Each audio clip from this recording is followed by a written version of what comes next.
Bon bah bonjour, donc aujourd'hui nous sommes le 6 juin 2022, petit tour du jardin. Donc bah là on est devant notre magnifique pommier, donc on peut voir qu'il est vraiment toujours aussi productif. C'est assez impressionnant parce que c'est du coup la deuxième année qu'on le voit faire son petit travail. Alors là, ce qui est intéressant c'est que là on voit cette partie, j'avais élagué l'année dernière pour avoir un vrai passage et on voit qu'en fait systématiquement il reprend son envergure. Donc il est vraiment vivace, quoi, vraiment présent. Et, voilà, il va croître, je pense, d'année en année. Alors, est-ce que c'est à cause de cette technique que j'ai utilisée aussi, de lui mettre à son pied systématiquement les tontes d'herbe? On voit d'ailleurs que les tontes d'herbe à son pied, contrairement à d'autres arbres, hein. C'est assez flagrant parce que je mets la même chose, la même quantité au pied du figuier. Et en fait, on voit qu'au pied du figuier, ça disparaît beaucoup moins vite. Alors forcément, le figuier est beaucoup moins imposant, hein, ça se voit tout de suite. Mais on voit que le pommier, lui, il absorbe toute cette matière que je rajoute. Donc ça, c'est vraiment très intéressant. Et là, on voit bien qu'il y a toute une vie, hein, qui se fait à l'intérieur. Mhm.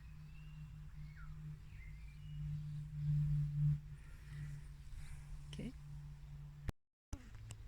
Là, c'est pareil, cette année, j'aimerais vraiment qu'on qu'on arrive à les récolter avant que les moucherons justement s'en occupent, parce que j'ai l'impression qu'on est quand même envahi de moucherons là.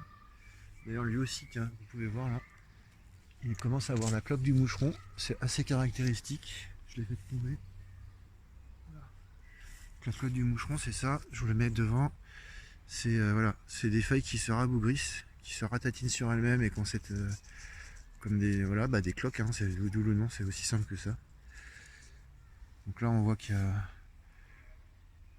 Qu'est-ce que c'est ça? Ça, c'est une larve de coccinelle. Donc on a bien de la coccinelle. Ce qui est pas étonnant, hein, parce que du coup, qui dit puceron dit coccinelle, hein, ça les attire aussi.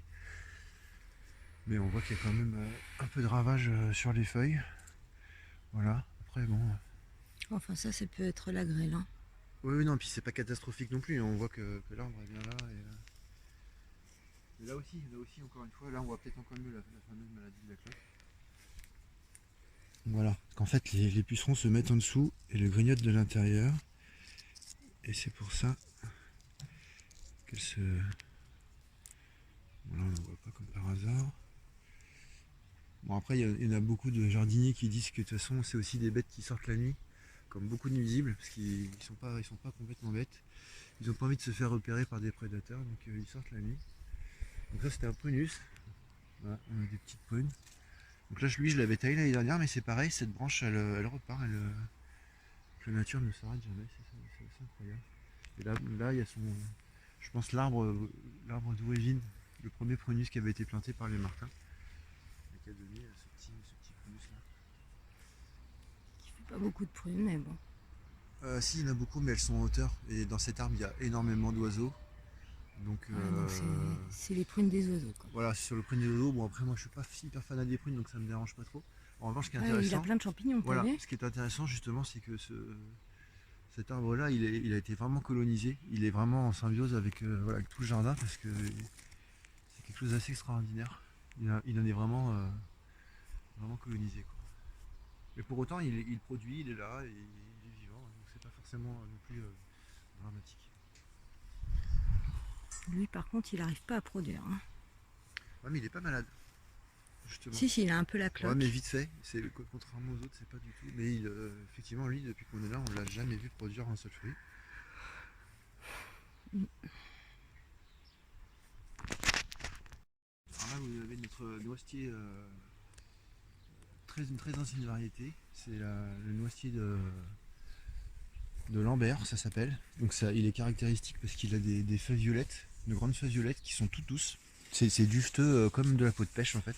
Elles sont très épaisses. Et donc ça fait de grosses noisettes violettes. Donc là on va les voir, on les voit ici par exemple, là, je sais pas si on va bien voir en plein soleil.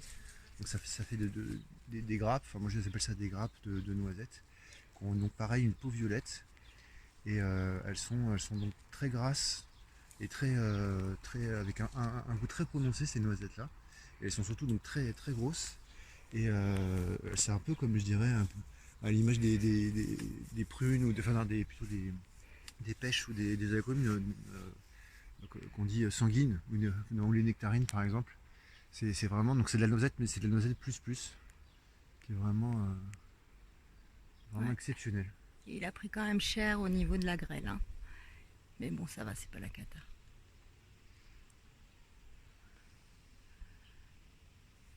Ok. Ouais. Lui, il va falloir que je lui enlève le lierre aussi. Là, je viens de voir, il a été colonisé, ça j'aime pas du tout. Je croyais que c'était une symbiose. Non, non, pas forcément. Après, ça peut quand même l'étouffer. Ça peut être une symbiose, mais sur les grands arbres qui ont des grands troncs et qui ont en fait. Lui, c'est pas ce type d'arbre. Donc lui, il va se faire étouffer parce qu'au fur et à mesure, il empêchera les rameaux de se faire en fait. D'accord. Là, en revanche, ça c'est notre noisetier commun. Donc on en a deux, on va dire deux principaux, même si avec toutes les ramifications, on ne sait pas trop finalement combien il y en a vraiment. Donc lui, il est assez imposant et c'est un noisetier classique, voilà, qui fait bien son travail. L'année dernière, il nous a fourni plusieurs kilos, on était très contents, je dois dire. Et là, par contre, c'est voilà, contrairement à celui qu'on vient de vous présenter, là c'est de la noisette classique, donc de la cosse verte, de la feuille souple, mais pas spécialement dufteuse ni quoi que ce soit. Et ça fait des plus petites noisettes, plus petits calibres et voilà, bon, c'est de la noisette quoi, sans rien d'exceptionnel non plus, contrairement à celui de Lambert qui est vraiment très goûteux. Donc on a un abricotier, donc c'est un abricotier dit polonais, donc qui est très résistant puisque donc il vient de Pologne, donc c'est plutôt un pays assez rigoureux au niveau du climat. Donc cette année, je suis très content, moi je dois dire, parce qu'on voit enfin des abricots. Depuis 2 ans, on n'avait jamais vu. Et là, on voit qu'il y en a vraiment plein. Donc probablement qu'il va nous donner un an sur deux ou un truc comme ça. Après, c'est bien évidemment comme tous les autres en fonction des conditions météo.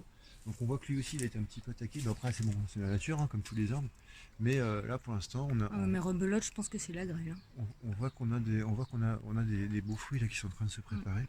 Heureusement Donc que ça va d'ailleurs être il y avait sympa. les feuilles parce que sinon les fleurs auraient été touchées, je pense. Donc lui, je vais le laisser pousser là. Je vais le tailler un petit peu après récolte. Et puis, j'espère que cette année, on aura pas mal de